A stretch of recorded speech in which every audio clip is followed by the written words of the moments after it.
오늘 이 방송은 세 파트로 구성되어 있습니다. 첫 번째, 최인호 TV의 분석을 줄여놓은 것과 똑같은 딴지일보의 글. 두 번째, 한국일보 한국리서치가 총선과 관련된 여론조사를 했는데 그 여론조사가 가지고 있는 의미. 세 번째는 홍준표 전 대표의 페이스북 글의 의미. 세 가지가 다 연결되어 있습니다. 총선과 자유한국당의 관계입니다. 자, 제가 그저께 이런 걸 올렸죠. 황교안의 비겁하고 살떨리는 숙청작전, 친박 숙청작전. 나경원은 어떻게 대응할까? 그로부터 몇 시간 후에 딴지일보의 자유 게시판에 글이 올라왔는데 동영상 내용을 사실상 요약한 것과 똑같습니다. 한 줄로 요약하면 뭡니까? 황교안이 친박을 대거 숙청하려는 명분을 축적하고 있다. 이문열을 만난 것도 그렇고 페이스북에 글을 올린 것도 그렇고 신상진 위원장을 내세워서 물갈이 당위론을 내세운 것도 그렇고 그러면 친박 의원들이 그 뒤에 있는 나경원은 어떻게 나올까? 황교안의 손을 잡을까? 그 반대일까? 이렇게 요약될 수 있겠죠. 그 와중에 한국일보의 흥미로운 여론조사 결과가 나왔습니다.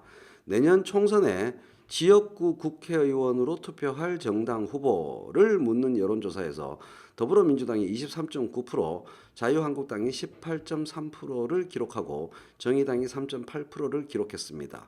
그런데 이건 별로 의미가 없어요. 왜냐하면 아직 결정 못했다가 압도적인 비율로 44.2%를 기록하기 때문에 이거는 그다지 지금 현재 상태에서 의미가 없다. 이것보다 훨씬 유의미한 여론조사 결과는 바로 이겁니다. 비례대표로 투표할 정당을 묻는 질문에 한국당이 21.3%로 1등을 차지했어요. 민주당이 19.2%, 정의당이 13.5%입니다. 물론 이걸 다 합치면은 33%가 되어서 한국당의 21.3%보다 많죠. 그러나 개별 정당으로 따져볼 때에는 어쨌든 한국당이 상당한 선전을 할 것이다. 이렇게 볼 수가 있는 거죠. 자, 그러면 이렇게 비례대표 투표 정당으로서 한국당이 유력해진다라는 여론을 보았을 때 두 가지 가정을 해볼 수 있습니다. 친박 의원들이 황교안과의 공천 전쟁에서 패배하여 요거는 틀림없이 벌어진다고 봐야 돼요. 친박 의원들과 황교안 사이에 공천 전쟁이 벌어질 것이다. 거기서 패배해서 대거 공천 탈락한다면 어떻게 될 것인가? 이 한국당을 비례대표로 찍어주겠다라는 표가 대한애국당으로 상당히 많이 분산되고 이동될 가능성이 커지는 거죠. 그걸 믿고 이왕 이렇게 된 거 탈당 후에 대한애국당으로 우르르르 몰려가서 지역구 출마 또는 비례대표 출마를 하게 될 가능성이 높다. 이렇게 생각됩니다. 그렇게 되면 자유한국당과 대한애국당으로 후보가 나뉘어서 출마하게 되므로 지역구에서는 민주당이 매우 유리해지고 자한당과 대한애국당이 함께 힘들어질 수가 있겠죠. 그러나 비례대표 전체 합에서는 자유한국당 플러스 대한애국당이 약 21.3%라는 기본 지지율을 갖고 있기 때문에 비례대표에서는 선전할 수 있게 될 겁니다. 반대로 친박 의원들이 황교안과의 공천 전쟁에서 승리한다면 그건 뭐 곧바로 황교안의 총선 전 축출을 의미하고 자유한국당은 3년 전과 다름없는 도로 친박당이 됨을 의미하겠죠. 그렇기 때문에 홍준표 대표가 이런 글을 페이스북에 쓰는 거죠. 탄핵을 전후해서 한국의 보수 우파들은 영혼 없이 떠돌아다니는 좀비가 되어버린 느낌이다. 피아도 구분 못하고 옳고 그름도 구분 못하고 각자 서로 살기 위해 몸살이고 잘못된 여론에도 맞서지 못하고 좌파에 동조하는 것이 살 길인 양 하루살이 정치만 일삼고 있다.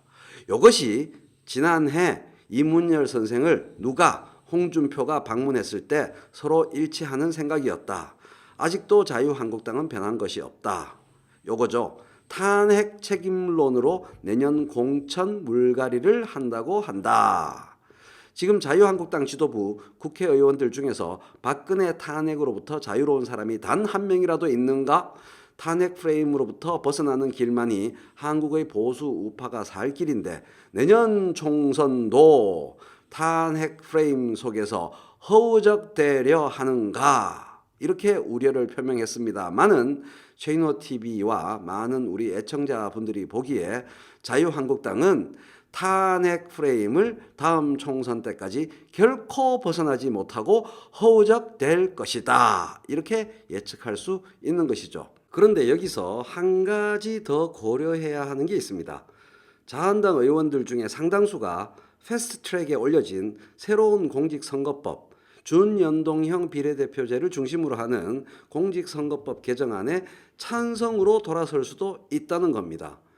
비례대표 선거에서 자유한국당 지지율이 높은 만큼 그에 의지하여 자신들의 정치적 목숨을 부지하고 연명하겠다는 생각을 갖게 될 수가 있는 거죠. 그 점을 고려하면 다음 세 가지 예측이 가능하다고 생각됩니다. 첫째, 황교안과 친박의 치열한 싸움, 즉 분열. 자한당의 상당수가 선거법에 찬성, 준연동형 비례대표제에 찬성, 즉 분열.